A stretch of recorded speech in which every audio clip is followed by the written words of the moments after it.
Swastiastu. Bagaimana kabar kalian? Semoga selalu dalam keadaan sehat. Pada video pembelajaran kali ini, kita akan belajar tentang Sat Darsana. Sat Darsana.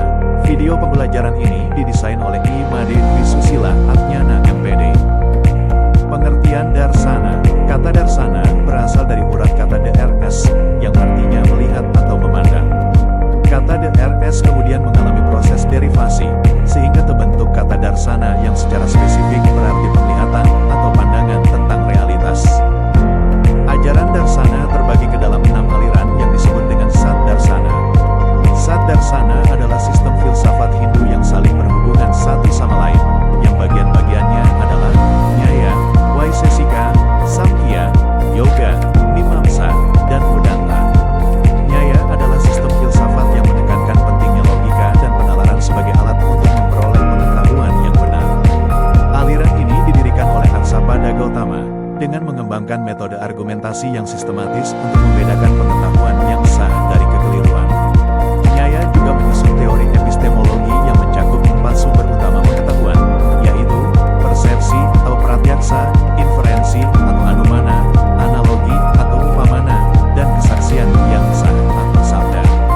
Dalam konteks spiritual, tujuan Nyaya adalah pembebasan, yang dicapai melalui pemahaman rasional tentang kenyataan dan penghilangan kesalahan persepsi. Vaisesika didirikan oleh Maharshi Kanada.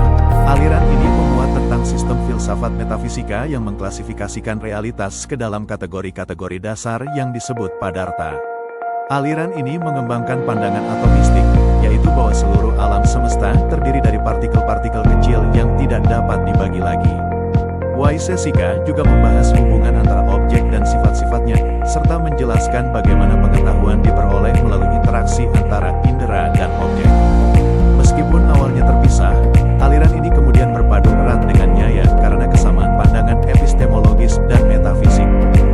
Samkhya merupakan salah satu sistem filsafat dualistik tertua di India, yang diasosiasikan oleh tokoh bernama Kapila.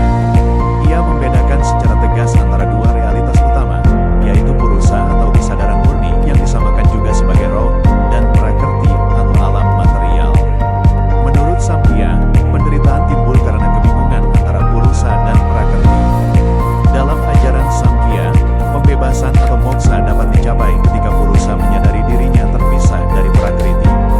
Samkhya tidak mengandalkan keberadaan Tuhan sebagai entitas personal, tetapi lebih fokus pada analisis rasional terhadap unsur-unsur kehidupan dan kosmos. Yoga adalah sistem praktik spiritual yang secara filosofis sangat dekat dengan Samkhya. Aliran ini didirikan oleh Maharshi Patanjali.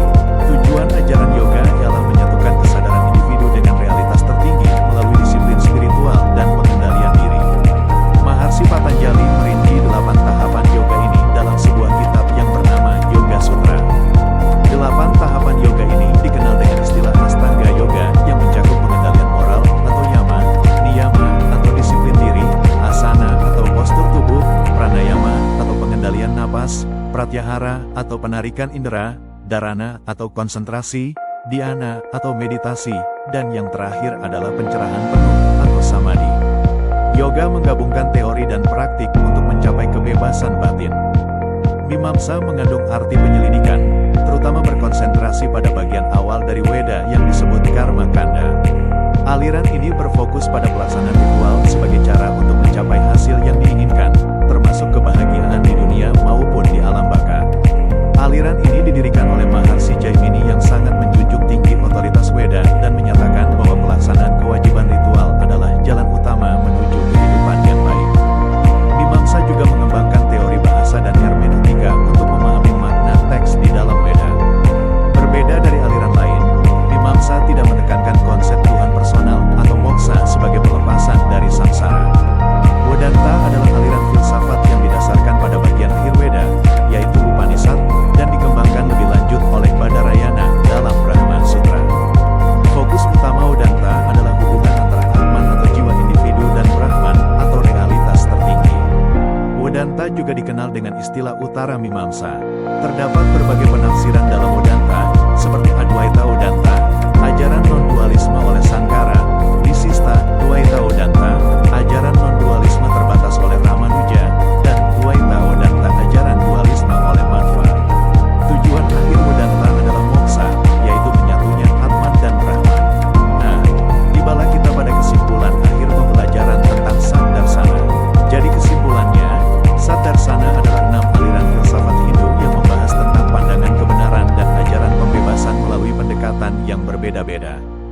Filsafat Nyaya menekankan pada aspek logika dan penalaran sebagai alat untuk mendapatkan pengetahuan yang benar. Aliran Waisesika mengkaji struktur realitas melalui klasifikasi dan teori atau mistik. Ajaran Samkhya menjelaskan hakikat dunia melalui dualitas roh yang dikenal dengan istilah purusa dan prakrti yang merupakan alam material. Aliran Yoga menawarkan praktik spiritual untuk mencapai pembebasan melalui pengendalian diri dan meditasi. Aliran Mimamsa berfokus pada ritual Weda sebagai kewajiban utama dan sarana menuju hasil duniawi maupun akhirat. Dan aliran Vedanta mencari realisasi tertinggi melalui pemahaman bahwa Atman atau jiwa dan Brahman sebagai realitas mutlak adalah satu. Meskipun berbeda pendekatan, semua aliran ini bertujuan memahami kenyataan dan mencapai kebebasan dari penderitaan eksistensial atau samsara. Setelah memahami materi Saddarsana, berikut ada tugas mandiri yang harus dikerjakan. Perhatikanlah petunjuk pada LKPD berikut ini.